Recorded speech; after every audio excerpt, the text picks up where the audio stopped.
So it was a quiet day in 1913. Dolly, home alone, asked Fred on the phone to send over one of his men to fix her sewing machine.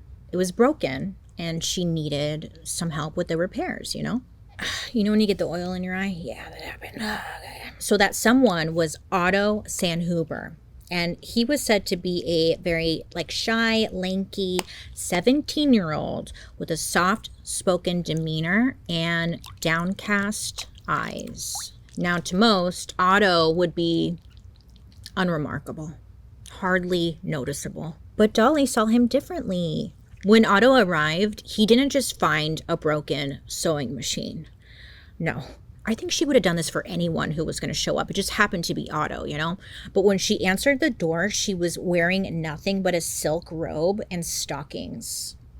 She's like, hello. So yeah, imagine, young man, 17, face to face with a wealthy woman in such a state. She's like, hello. Are you here to fix my sewing machine? It's over here. I could show you where it's at. Dolly and Otto, they began an affair that grew more intense with every passing week. At first, they were meeting in hotels, away from the small town prying eyes. But soon, their meetings just moved straight into the Osterich home while Fred was away. They just were over it. They were over trying to be sneaky.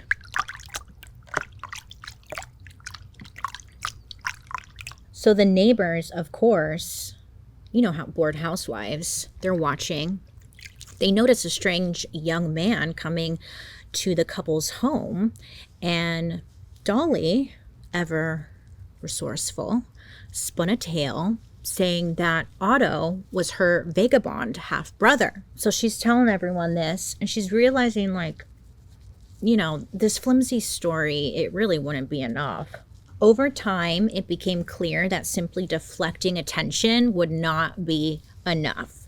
So Dolly decided to start a new plan, an odd plan. She had Otto move into the attic and live in there.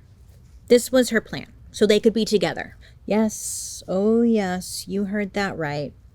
Otto, the quiet 17-year-old lover, agreed to move into the Osterich's attic. Now, there were some rules in place. Otto agreed to abandon all human contact except for having sex with Dolly. This is a real story. He agreed to this. It's not funny. It's just okay. And I was like, well, wouldn't people miss him?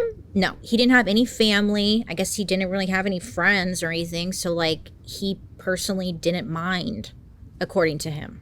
I mean, looking back, he's a child. He's only 17. So, not great. I'm going to cleanse one more time for safe measure. Now, the attic, it wasn't a guest room or a proper living space. It was an attic. It was cramped. It was musty. There was just enough room for a cot, a dim light, and a stack of books that Dolly brought him from the library. It was said that he especially loved reading nautical adventure books. Fun fact. So during the day, he would come down into Dolly's house. He would clean. He was their housekeeper. Sometimes he would distill gin.